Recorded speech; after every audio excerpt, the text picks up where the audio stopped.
Bonjour monsieur Thierry-Alain Truong. Bonjour, merci de me recevoir. On a pu voir justement qu'il y avait un pavillon France présent au SIAM cette année qui réunissait plusieurs entreprises. Est-ce que vous pouvez nous dire dans le détail combien d'entreprises sont présentes à ce pavillon et lesquelles? Alors, effectivement, nous, la France, on revient cette année encore sur le SIAM. On y est depuis plusieurs années. Cette année, le pavillon comporte 37 entreprises accompagnées, ce qui est plus que 2019. Et on est très content de revenir en force pour la reprise du SIAM. Et est-ce que vous pouvez nous donner justement les noms de ces entreprises? Quelles entreprises françaises sont présentes en particulier? Alors, on en a 37, ce qui fait beaucoup. Alors, on a de tout, des solutions Mm. végétales, de l'élevage.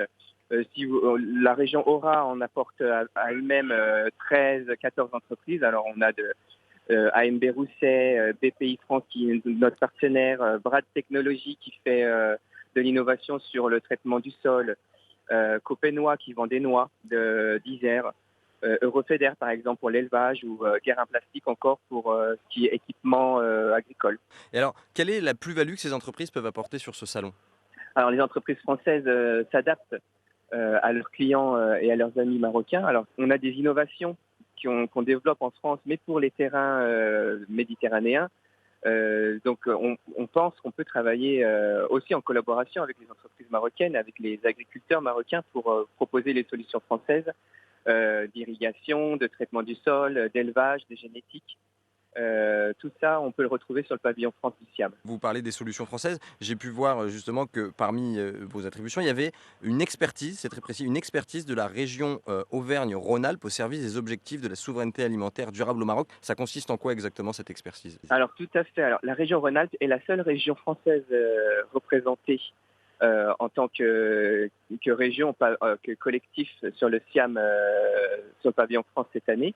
Ils sont venus, comme je vous disais, avec 12 entreprises, 3 chambres d'agriculture et un pôle de compétitivité, le VG Police Valais. Ce matin, ils ont tenu une conférence pour présenter justement les entreprises présentes sur le pavillon, mais également ce que faisaient ces entreprises. Alors, la récolte des noix, il y a le pôle VG Police-Valais qui regroupe plusieurs entreprises, c'est un pôle de compétitivité qui a parlé de solutions végétales. Bon, le salon s'est ouvert hier, mais est-ce que pour vous, ce salon, c'est évidemment l'occasion de déboucher? Mais si oui, lesquels? L'obtention de nouveaux contrats, j'imagine l'exportation d'un système agricole français. Est-ce que vous pouvez peut-être évoquer ces points-là? Alors, pourquoi c'est important pour la France de venir sur le pavillon SIAM, et on le fait depuis plusieurs années?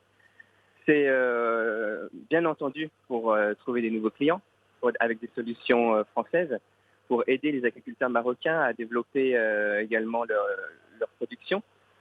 Aussi trouver des partenaires. On est très intéressé par la partie start-up du salon SIAM dont le thème est Génération Green. Alors on a aussi beaucoup de start-up, nous françaises, qui sont venues trouver des collaborations. Mais une grande partie aussi, c'est pour venir voir nos amis marocains, présenter nos produits. Même si c'est pas pour vendre, c'est pour les revoir, renouer avec des partenaires, les distributeurs, les agriculteurs. C'est pour ça que les Français sont venus à 37 cette session. Et une des grandes thématiques aussi qui a été abordée pendant l'inauguration, c'est la question de stress hydrique, la question de pénurie d'eau. Comment se positionne la France, comment se positionnent les entreprises françaises sur ces questions-là? Mais c'est une bonne question parce que justement à la conférence et d'Auvergne-Rhône-Alpes et de BPI France qui s'est tenue ici au SIAM, la question du stress hydrique a été soulevée et nos startups françaises ont des pistes de réflexion qu'ils voudraient développer avec peut-être des partenaires marocains, peut-être faire des tests sur certaines zones.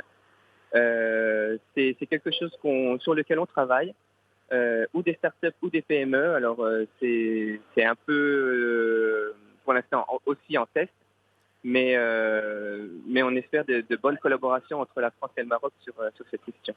Très bien, et peut-être plus globalement sur le thème du réchauffement climatique, quelles solutions peuvent proposer les entreprises françaises là encore?